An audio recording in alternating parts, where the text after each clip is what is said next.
Thank you. So are you. All right, so let me get this right. I have Stacy, Dr. Ric Mathis. Yes. Yes. And Wally Mew.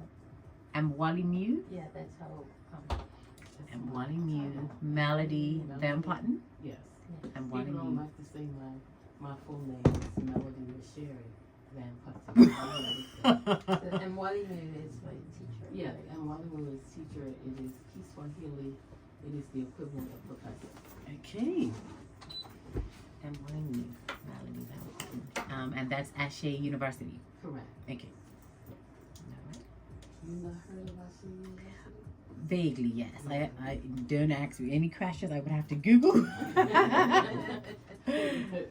Let me get a. Let me see.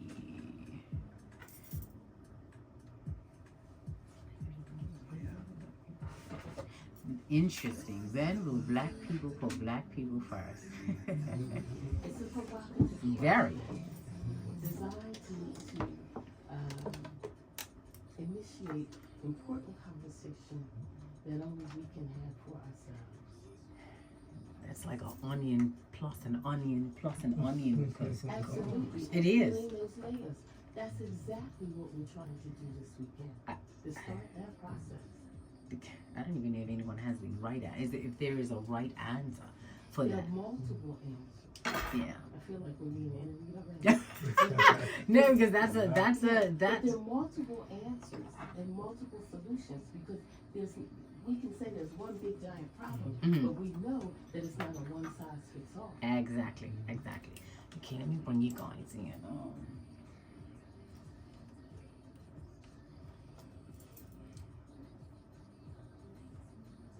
Okay.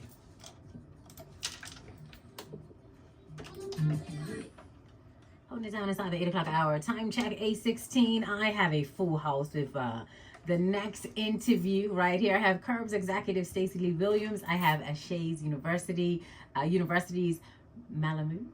And Wally Mew, Melody Van Putten, and I have Dr. Ric Mathis in studio with me. So allow me to say good morning to all of you. They're here to talk about this upcoming series, The Code of Blackness, and I guess we're going to dissect this topic this morning. So good morning to all of you. How are you? Good morning. Good morning, Stacy. I guess you can start with regards to Curb and the guests that you have with you this morning. Okay. So the actual event is a collaborative event. Mm-hmm. So between Curb, Ashay University, and Crimson Multimedia, Mm-hmm. Lemon Woods. And so a collaborative event that starts this evening, 5:30 this evening. There is a cocktail hour, and then right after that we will be showing the B1 film. Mm-hmm. And after that there will be a question and answer period with our esteemed guest, Dr. Mathis. And then tomorrow we will be having like a continental breakfast. Saturday. Mm-hmm. That is tomorrow. The continental breakfast, and then we will show the film again. Mm-hmm. But then we'll be doing some strategy work. Yes. And that strategy work will be, how does this relate to Bermuda? Mm-hmm. What are some of the issues that you saw in the movie that can that also occur here in Bermuda? And how can we strategize on solutions? Solution-based event. After that, we have lunch, which is provided. Okay. And then we will have a panel discussion, which includes Dr. Mathis and Wally Mew and a couple of other esteemed guests, Anthony Ball, Aaron Critchlow, Mm-hmm. and Cyan Simons are Okay. also on that as well. And the moderator is Cordell Riley. And so we invite people out. Mm-hmm. The price is very reasonable because it's $40 for adults for both events. Okay. So you can choose to come Mm-hmm. to one or both. So we're looking forward to a packed crowd. The tickets are like really going now. Mm-hmm. So if people are interested, they should go on ptix.em now Mm-hmm. to get those last tickets that are available. Okay. So go ahead. So we're very excited about this B1 movie, Mhm. which is the Around the Code of Blackness, and and Molly and Dr. Mathis will tell you more about that. And just so to highlight that this is a result of Mwalimu's engagements and networks that we were able to collaborate and do this. All right. So, all right. Allow me to say good morning. This sounds very exciting. So let's start with Dr. Ric Mathis. Dr. Ric Mathis, for those that have heard your name, but those individuals that may not know much about what you do, can you sum up who you are? Sure. First off, I definitely want to thank the lovely ladies for hosting me here in Bermuda, and also being here to see the pretty, the pink sand and the beautiful water. But again, my name is Dr. Ric Mathis. I'm a filmmaker from the west side of Atlanta, Georgia. Now, for my bougie people, that's Cascade Road. Right. For my educated gangsters, that's Adamsville. And for all my freedom fighters, that's West End. Yeah. So, as Abraham Lincoln once said, all that I am and all that I ever will become, I owe to my mother, Miss Gwendolyn Lewis. So in the spirit of Miss Gwendolyn Lewis, I say Ashe. Okay. Yes. So I'm created this project, B1, the movie, with Dr. Boyce Watkins and a host of others. We have everybody in here from Queen of Four to who else is on there? Dr. Claude Anderson. If you don't know who Dr. Claude Anderson is, you Google him. need to Google him. He is responsible for the affirmative action plan that was in America. And a host of other people, D1, the hip hop artist, who is really having a big conversation now about the music and our responsibility as it relates to the music. So those are some of the people that are featured in this film, and this is a healthy conversation that we're going to have. It's conversation in love. We have to address this and hold each other accountable, in love. So we're definitely excited about it and looking forward to it. All right. Okay. Thank you. B1 the movie, The Code of Blackness. Now we also have Mwalimu meaning teacher, Melody Van Putten. So good morning. Good morning and hotel. Thank you so much for being here. So tell us a little bit about yourself and how you are involved in this collaborative speaker series. Well, as Stacey mentioned, my work started in Philadelphia. And one of the young people that I mentored many years ago was doing powerful work there. In fact, I'm going to say his name, Brother Joel Wilson. And he brought Dr. Mathis to Philadelphia and had a phenomenal event around B1, the movie, and then contacted me and said, Mwalimu, you need to know this brother. Okay. What he does is the work that we do. And so that led to first some emails, then a Zoom conversation, then a phone conversation, and I was quite frankly blown away. And I mean, it was like having a person show up that I could pass the baton to in the work that he was doing and taking it to the next level in terms of film and media. Yes. And so after a number of conversations, and I mentioned this before, I was asking the universe, if you want me to do this, because I'm aligned in doing the work, send me some ease. I need ease. And so I talked to Stacey Lee, and she did not hesitate. I talked to Mr. Lamone Woods of Crimson Media. He did not hesitate. And then I talked to various folks who are part of the Ashe University community, and they did not hesitate. In fact, 2 people wrote me checks before they even knew what this was about. Okay. So, that's how this happened, because the time is now for it. When we talk about that provocative question, when will Black people put Black people first, it is what I call the inside work for the next level of outside change. There are some things that only we can do to heal ourselves. It is clear. If it hasn't been clear, it needs to be clear that we must educate ourselves. All right, Du Bois said it, Carter G. Woodson said it. I mean, the idea that we would still depend on systems outside of our control to give us basic knowledge about who our ancestors were, where we came from, the fact that our people created the foundation of excellence in antiquity, that civilization started with African people. We have folks today that still don't even want to be identified as African. We are African. There's no place really called Black land. You know, it's Africa. And when you look at Africa and you look at what we have given the world, and in fact what Dr. Ivan Van Sertima says that we need to focus on what Africa has given the world, not what we have lost. And when we look at education, it focuses on what we have lost, right? Through enslavement and colonization and all the rest. No, what have we given? And what we have given, that DNA is still in us. To be mined, to be grown, to be developed, so that we can rise to our greatness. That's what the code is about. It starts with us, because nobody is going to come and save us.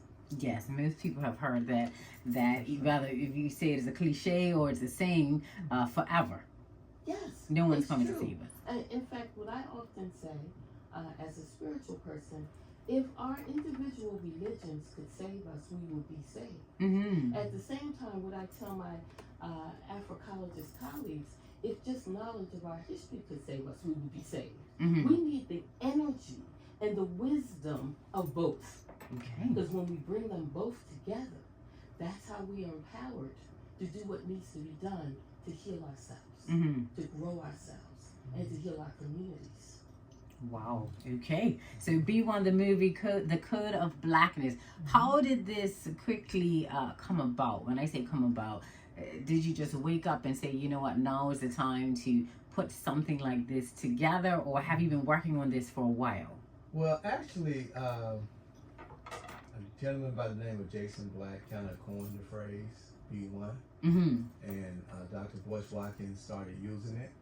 And so one day he contacted me on the phone, and he was like, Rick, I think I want to do this documentary on B1, you know, because B1 is like it's kind of like a club, like a membership club. Like if you're familiar with it, you know what it is. So he said, would you be open to producing it? And I said, certainly, you know, tell me what your vision is for it. You know, so we began to talk and strategize, and a year and a half later, we have B1 the movie.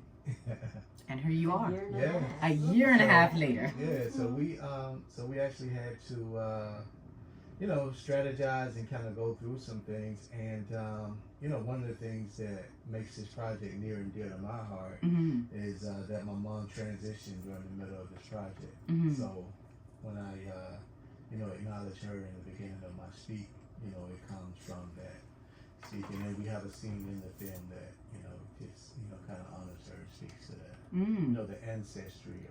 One of the things it says is it's called ancestral mathematics, where it speaks to, if you go back 12 generations, it took 4,064 people to create you, the person that's sitting here today.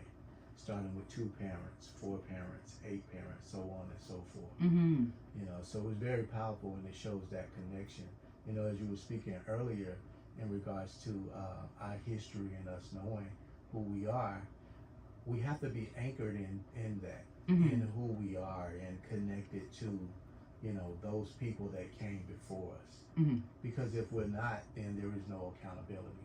That's the reason why you can have such artists, and I won't call any names, that sing all of this music, because guess what? They're only accountable to themselves. If they were accountable to their mom, their grandparents, their great-grandparents, they would not do it. Well, you know, that word accountability by itself is a topic. Yes. Yes. Yes. But I'd like to pick up on what Brother Rick talked about in connections. For the listeners who watch Channel 82 and while you were dropping the knowledge, I always talk about our connectedness to one another, because that's one of the things that was stripped from us. Whether you talk about people being separated by language, by religion, and having to find their way back to each other. We are still trying to find our way back to ourselves, right? And connection. I mean, again, think about it. If we say that we are African, then we will not be so tribal about being Bermudian, Jamaican, African American, Bahamian, you name it. We embrace nationality, and it further divides who we are. We are really one people, according to Dr. Kwame Nkrumah of Mhm. Ghana. So no matter where you were born on the earth, Mhm. if you are a person of African descent, you belong to the African nation. How powerful is that? Mm. How powerful is that? Mhm. So again, there's no black land, but Mhm. there is Africa. There is Africa, absolutely. That's It's either 8 o'clock hour and 1 minute down to the bottom of the hour already. Stacey, those individuals that are just hearing about what's going to happen this weekend, give us a rundown of what's happening with regards to the cocktail reception, where individuals can purchase tickets, and even with regards to Channel 82. So this evening's event starts at 5:30 at the Bermuda Underwater Exploration Institute. Mm-hmm. It's a cocktail hour followed by the movie and questions and answers. Tomorrow morning, again at the UEI in the cable and wireless room, we do like a brief continental breakfast, Mhm. and then we get right into the movie again and our workshops. Nice. So we invite people to come out. They can get tickets on ptix.bm, Mm-hmm. and to get their tickets now because we are almost sold out. Wow, that's And amazing. also, I think, and Walimu can speak to Channel 89. Mm-hmm. 82. 82. Yes. Yeah. Well, Crimson Media is one of our sponsors, and for the last 3 weeks, we were doing special and when we were dropping the knowledge episodes Mm-hmm. highlighting B1 the movie. Showing Okay. little clips. We had a remote interview, again, trying to inform our community here about how powerful this weekend is going to be.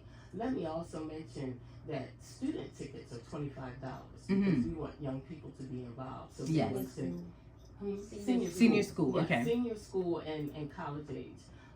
That's important because this film also speaks to them. Mm-hmm. They will inherit what we have left. Absolutely. So they need to know and have their minds shifted, their mindset shifted as well about how we empower ourselves and be accountable to our communities in order to grow our collective. Wow.